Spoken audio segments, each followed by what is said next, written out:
السلام علیکم ورحمۃ اللہ وبرکاتہ۔ بسم اللہ الرحمن الرحیم۔ انشاءاللہ ہم چھٹے پارے کے اہم پوائنٹس دیکھیں گے۔ عزت کی حرمت کا بیان ہے، یعنی دوسروں کی غلطی اچھالنی نہیں بلکہ ان کی اصلاح کرتے رہنا ہے۔ مشترکہ ذمہ داری ہم سب کی کیا ہے کہ تمام رسول جو خوشخبری دینے والے اور ڈرانے والے آئے ان پر ایمان لے کے آنا ہے، خیر و بھلائی کے کام کرتے رہنا ہے، خیر کی طرف دوسروں کو بھی راغب کرنا ہے اور خود بھی راغب ہونا ہے۔ عقیدہ تثلیث کی نفی کی جا رہی ہے کہ اللہ تعالیٰ کو اس کے اصل مقام الوہیت پہ رکھنا اور عیسیٰ علیہ السلام کو ان کے مقام رسالت پہ رکھنا، یعنی جو لوگ عیسیٰ علیہ السلام کو اللہ کا بیٹا سمجھتے ہیں، اللہ کو باپ سمجھتے ہیں، یہاں سے ان کے اس عقیدے کی نفی کی جا رہی ہے کہ عیسیٰ علیہ السلام اللہ تعالیٰ کے رسول ہیں۔ عقود کی پاسداری کرنی ہے، یعنی جو اللہ تعالیٰ نے ہم سے وعدے کیے ہیں ان کو ہمیشہ پورا کرنا ہے۔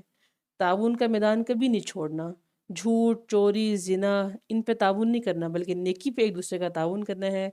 حرام کھانے کون سے ہیں؟ مردار، خون، خنزیر کا گوشت وغیرہ، یہ سب حرام ہیں، ان سے ہمیں بچنے کا حکم دیا گیا ہے۔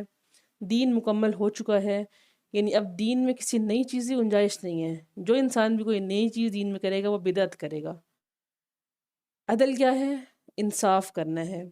آدم علیہ السلام کے دو بیٹوں کا قصہ تھا کہ کسی بھی کام کی قبولیت کے لیے پورے اخلاص کے ساتھ وہ کام کیا جائے، یعنی خالص نیت کے ساتھ کیا جائے، اور یہی ایک انسان سے اس کے رب کا مطالبہ بھی ہے کہ جب بھی کوئی کام کرے خالص نیت کے ساتھ کرے، تب وہ پھر کام قبول بھی ہوتا ہے۔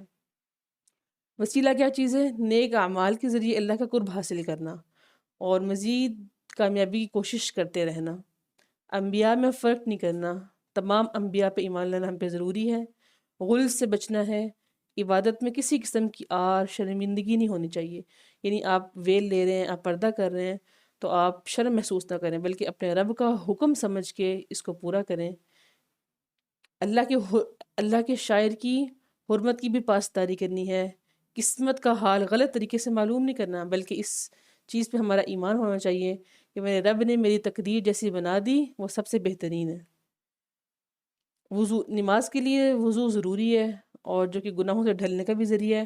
اگر وضو نہ ہو، اگر پانی نہ ملے تو تیمم کر لیا جائے، لیکن نماز نہیں چھوڑنی۔ اسلام میں چوری کی سزا کیا ہے؟ کہ اس کے ہاتھ کاٹ دیے جائیں، یعنی چور کے ہاتھ کاٹ دیے جائیں۔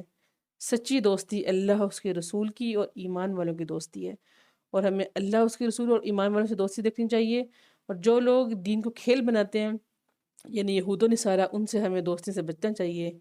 اللہ تعالیٰ سے دعا ہے کہ اللہ تعالیٰ ہماری دوستیوں میں اخلاص پیدا کر دیں، ہم سے قبول فرما لیں اور ہمیں دین کی سمجھ دیں۔ آمین یا رب العالمین۔